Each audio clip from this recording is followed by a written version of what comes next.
Lors des Journées du patrimoine 2017, comme à son habitude, l'ambassadeur de Grande-Bretagne va ouvrir sa résidence à la visite, l'hôtel de Charost. Brexit ou pas, c'est son majordome, Ben Newick, qui va nous présenter ce chef-d'œuvre. Chut, ne le répétez pas, c'est ici que Churchill fut conçu le soir même du mariage de ses parents. C'est ici aussi où l'empereur Napoléon venait retrouver sa maîtresse Mimi Matisse. Non, Madame de Matisse.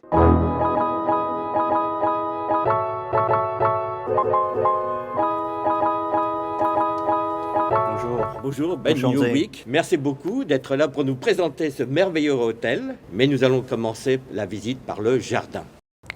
Nous voici de retour. Donc l'hôtel s'était construit en 1722 pour le duc de Charost, qui était un grand seigneur dans la cour de Louis XV. Donc en 1803, c'est Pauline, la sœur de Napoléon, qui achète cet hôtel. Absolument. Et que se passe-t-il? Donc elle prend la maison qui était un peu dans le style Louis XV et puis elle commence à rénover la maison dans le style Premier Empire. Après le chute de Napoléon en 1814, elle a vendu la maison au gouvernement britannique qui a demandé le duc de Wellington de devenir le premier ambassadeur ici dans la première maison permanente de représentation. Le vainqueur de Waterloo.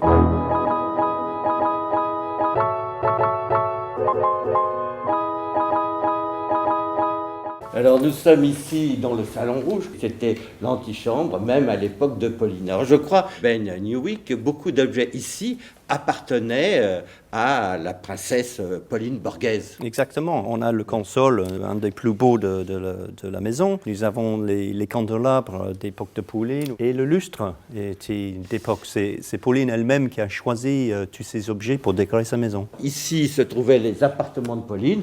Aujourd'hui, ce sont des salons.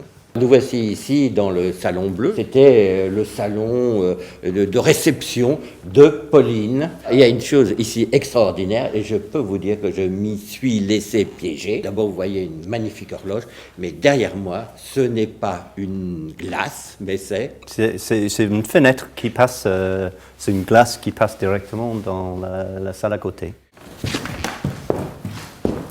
Alors, voici le salon Pauline.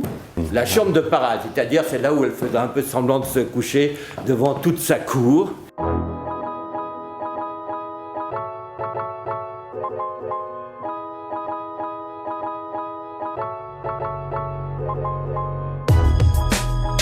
Et donc c'est un lit avec quelques figurines un peu d'esprit égyptien. Exactement. Alors, il n'y a pas que le lit de Pauline ici, il y a aussi le psyché de Napoléon. Racontez-moi son histoire. Alors, le psyché de Napoléon, on avait dit dans l'histoire que Pauline aimait tellement ce miroir que finalement Napoléon lui a offert. Ben, vous tenez entre les mains un objet bizarre. Ça, c'est une coupe. Une coupe, donc on pouvait mettre du punch ou du champagne, peut-être. Et le mythe, c'est que c'était dessiné sur la moule du sein de Pauline. Alors, laissez-moi toucher le téton de Pauline.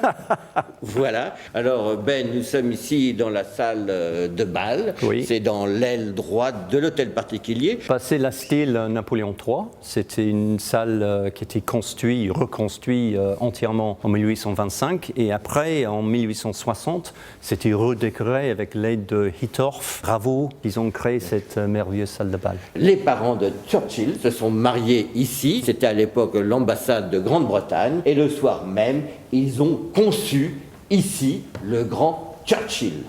Alors je suppose que tous les rois ou toutes les reines anglaises se sont assis ici. Je pense que c'est plutôt représentatif, symbolique. À l'époque de Pauline, bien entendu, il n'y avait pas ce trône ici.